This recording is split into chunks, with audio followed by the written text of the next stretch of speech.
Hello दोस्तों। BPSC जो आपकी शिक्षक भर्ती 2.0 है उसके लिए अपनी ये क्लास रहेगी और साइंस के लिए तो स्पेशल रूप से उपयोगी है भाई, ठीक है। और साथ में जो आपके 40 क्वेश्चन आते हैं जो सबके लिए आने हैं, 6 से 8 की बात कर ले, 9 से 10 की बात कर ले, 11 12 की, उनमें जो साइंस आएगी उसके लिए भी उपयोगी है। पहला क्वेश्चन, एस्प्रिन कहाँ से मिलती है। भाई एस्प्रिन जो है एक पीड़ाहारी औषधि होती है, ये कहाँ मिलेगी आपको, एस्प्रिन कहाँ से मिलती है, ठीक है। आपको एंटीपायरेटिक है ये। तो एस्प्रिन जो आपकी मिलती है एक पेड़ से मिलती है। थोड़ी सी डिटेल देख लो, अच्छा क्वेश्चन है कि एस्प्रिन और जो आपकी एंटीपायरेटिक जो जवाहर जो दवाई होती हैं, वेदना निवारक का काम करती हैं, इन दवाओं को विलो वृक्ष की छाल से प्राप्त किया जाता है। अच्छा क्वेश्चन है, तब मैं इसका डिटेल सॉल्यूशन भी लेके आया हूँ। और 47वीं बीपीएससी एग्जाम 2005 में क्वेश्चन दोस्तों आपका आया हुआ है, तो ऑप्शन सी के साथ आप पहला क्वेश्चन करेक्ट आंसर हो जाएगा, ऑप्शन सी, ठीक है। अगला क्वेश्चन, गेहूं की खेती के लिए कौन से उर्वरक का प्रयोग करेंगे। Option A correct, nitrogen. लेकिन समझो यहाँ से, देखो पेड़ पौधे जो है ना दोस्तों, आपके पेड़ पौधे वो सीधे नाइट्रोजन ग्रहण नहीं करते। नाइट्रोजन को जो है, नाइट्रोजन को किस रूप में ग्रहण करते हैं, नाइट्रेट के रूप में। दोस्तों एक्चुअली अगर आपने यूरिया खाद यूज किया है ना, तो उस पर देखना कभी ऐसा लिखा होता है 46% नाइट्रेट, तो वो सीधे क्या है कि नाइट्रोजन को नाइट्रेट के रूप में ग्रहण करते हैं। अब सर वायुमंडल में तो 78% नाइट्रोजन पाई जाती है, फिर ये नाइट्रेट में चेंज कैसे होगी। तो इसके कुछ दो तीन कारण हैं दोस्तों, जैसे बिजली का कड़कना, बिजली का कड़कना, जैसे ही बिजली आपकी कड़केगी तो नाइट्रोजन नाइट्रेट में चेंज होती है। इसके अलावा जैसे मटर हो गया, मूंगफली है, इनकी जो आपकी जड़ें होती हैं दोस्तों, इनकी जो जड़ें हैं, भाई जड़ इनकी ऐसे होंगी, गांठ वाली गांठें पाई जाएंगी इनकी जड़ों में। तो इन गांठों में जो है एक आपका जो जीवाणु है जिसका नाम है राइजोबियम। अच्छा क्वेश्चन भी बनता है यहाँ से। तो ये राइजोबियम क्या करता है दोस्तों, ये नाइट्रोजन को नाइट्रेट में बदल देता है। आई होप समझ में आ गया होगा, और 47वीं बीपीएससी एग्जाम में क्वेश्चन पूछा हुआ है। तो इस क्वेश्चन का जो है ऑप्शन ए जो है वो सटीक आंसर हो जाएगा। इसके अलावा भी अगर आप बिहार शिक्षक भर्ती की निःशुल्क तैयारी करना चाह रहे हैं तो आप ये वाला व्हाट्सएप ग्रुप ज्वाइन कर सकते हैं, इंपॉर्टेंट है आपके लिए। चलते हैं अगले क्वेश्चन पे। सबसे लंबा जीवित वृक्ष कौन सा है, इनमें से आपको बताना है कि सबसे लंबा जीवित वृक्ष कौन सा है। यूकेलिप्टस, सिकोआ, प्रणाग या देवदार। तो सबसे लंबा जो दोस्तों आपका जीवित वृक्ष है, सबसे लंबा जो आपका जीवित वृक्ष है वो आपका हो जाएगा सिकोआ। ऑप्शन बी के साथ आप चले जाएंगे। 40वीं बीपीएससी एग्जाम का ये क्वेश्चन है दोस्तों। चलते हैं अगले क्वेश्चन पे। अगला जो क्वेश्चन दोस्तों आपके सामने निकल के आ रहा है वो है कि 20 वर्ष की आयु में मानव शरीर में जो है हड्डियों की संख्या कितनी होती है। कितनी वर्ष की एज में बात कर रहा है दोस्तों ये, 20 वर्ष की एज में। कितने वर्ष की एज में, 20 वर्ष की जो एज होगी ना, उसमें हड्डियों की संख्या, तो एज कोई मायने नहीं रखती। छोटे बच्चे में जरूर कि आपकी 300 प्लस हड्डियां होती हैं, बाकी जो वयस्क हो जाता है, वयस्क जो मानव होता है उसमें वही 206 हड्डियां होती हैं, लेकिन किसी ऑप्शन में नहीं है, तो उपरोक्त में से कोई नहीं, डी ऑप्शन करेक्ट हो जाएगा। 41वीं बीपीएससी एग्जाम में क्वेश्चन आपका आया हुआ है दोस्तों। अगला क्वेश्चन, जल से जल से बाहर निकालने पर जो है वो मछलियां जो हैं आपकी मर जाती हैं। जल से बाहर निकालने पर जो है आपकी जो है मछलियाँ मर जाती हैं। तो देखिएगा इसका जो आपका रीज़न है, इसका क्या रीज़न है, तो देखो वे श्वास नहीं ले पाती। अब मैं आपको समझाता हूँ।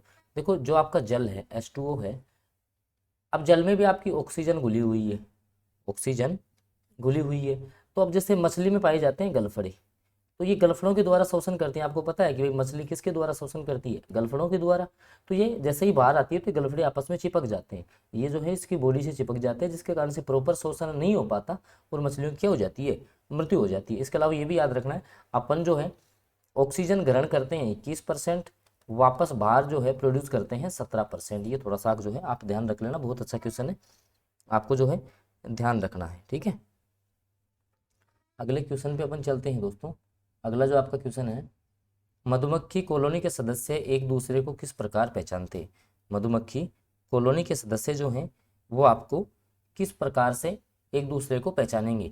तो देखिएगा ये जो है गंध से पहचानेंगे। जैसे मान लो ये मधुमक्खी है, दूसरी मधुमक्खी, आपस में कैसे पहचानेंगे, तो ये गंध से पहचानते हैं। ऑप्शन ए जो है वो सटीक आंसर हो जाएगा, ऑप्शन ए के साथ आप चले जाएंगे। 39वीं बीपीएससी एग्जाम 1994 में जो है दोस्तों ये क्वेश्चन जो है आपका पूछा हुआ है, ठीक है। चलते हैं अपन अगले क्वेश्चन पे दोस्तों। अगला जो आपका क्वेश्चन है, स्त्रियों की तुलना में पुरुष अधिक वर्णांधता से पीड़ित हो सकते हैं, क्योंकि इसका रीजन क्या है भाई? जो आपकी वर्णांधता होती है, जो कि आपका एक जेनेटिक रोग है। आपका कैसा रोग है दोस्तों? आपका जेनेटिक रोग है। ये कैसा रोग है? जेनेटिक रोग है, आनुवंशिक रोग है, एक पीढ़ी से दूसरी पीढ़ी में जाएगा। तो ये क्या है कि एक्स क्रोमोसोम के कारण से होगा। अब जैसे मान लो एक एक्स क्रोमोसोम के कारण से हो रहा है, तो वो दूसरे पे आ जाता है, जिसके कारण से जो है स्त्रियां जो है इसकी वाहक है। ध्यान रखना, स्त्रियां जो है इसकी वाहक होती हैं, लेकिन ये फैलता ज़्यादा पुरुषों में है। ठीक है, तो ये केवल एक एक्स क्रोमोसोम से होता है। ओके, तो चलते हैं अगले क्वेश्चन पे। अगला जो आपका क्वेश्चन है कि सेल्सियस स्केल पर मानव शरीर का सामान्य तापमान होगा। सेल्सियस स्केल पे जो है मानव शरीर का जो है आपका तापमान कितना होगा?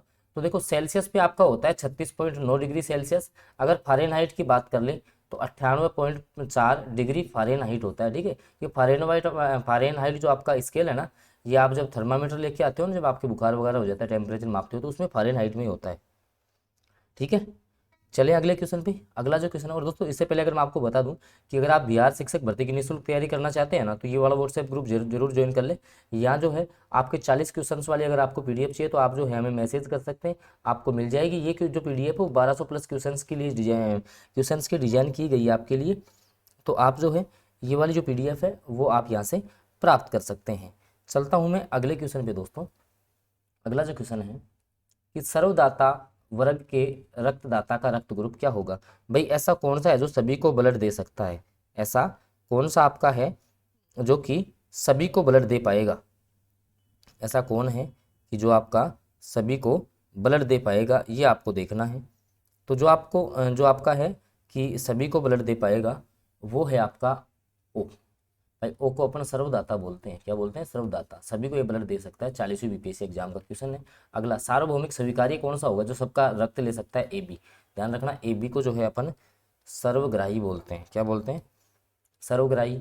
ठीक है, और ओ जो है वो आपका सर्वदाता होता है। 2022 में क्वेश्चन आया, वो आप देख सकते हो। ठीक है, और दोस्तों अगर वीडियो आपको पसंद आता है तो प्लीज़ आप इसको लाइक कर दें। बाकी सभी सब्जेक्ट्स की जो आपके सभी सब्जेक्ट्स हैं उनकी पीडीएफ जो है वो बहुत जल्द जो है आपको मिलने वाली है।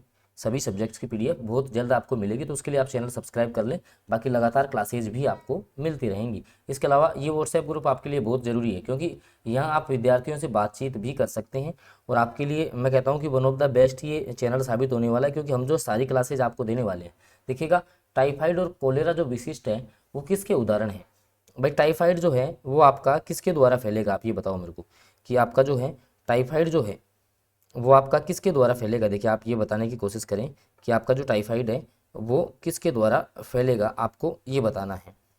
तो देखिए अगर बात करते हैं कि आपका जो टाइफाइड है वो जलजन्य रोगों की श्रेणी में आता है। भाई जल से होता है, और 2 बार बीपीएससी ने इस क्वेश्चन को पूछा है। 56वीं और आपकी जो 59वीं जो आपकी बीपीएससी एग्जाम्स हुई हैं उनमें दोस्तों आपका ये क्वेश्चन पूछा जा चुका है। तो दोस्तों ये कुछ इंपॉर्टेंट क्वेश्चन थे जिनका अपन ने डिस्कस किया है। बाकी सारी क्लासेज जो है ना वो रेगुलर आपको मिल जाएंगी। इसके लिए आप चैनल सब्सक्राइब करके जरूर जुड़ जाएं, साथ में बेल नोटिफिकेशन को ऑन कर लें। और जहाँ तक हो सकता है कल तक जो है आपको इसका नोटिफिकेशन जो है वो आपको मिल जाएगा। जब तक जो है कल जो है आपको इसका नोटिफिकेशन मिल जाएगा। जहाँ तक है, अब मुद्दा ये है कि 70,000 के आसपास पदों पर आएगी या 110 या 120 पे आती है, वो आपका जो है कल तय हो पाएगा। इसके अलावा सारा जो कंटेंट है वो यूट्यूब ग्रुप में आपको मिलता है। आप हमें मैसेज कर सकते हैं, वहाँ से आपको सभी प्रकार की पीडीएफ मिल जाएंगी। अगर आपको ये वीडियो अच्छा लगा हो तो इसको आप लाइक कर दीजिए। चैनल पे फर्स्ट बार जुड़े हैं तो सब्सक्राइब कर लें, लेकिन साथ में बेल नोटिफिकेशन को ऑन जरूर करना है, ताकि आगे जो भी क्लासेज आएंगी उनकी जानकारी आपको मिल जाएगी। धन्यवाद दोस्तों।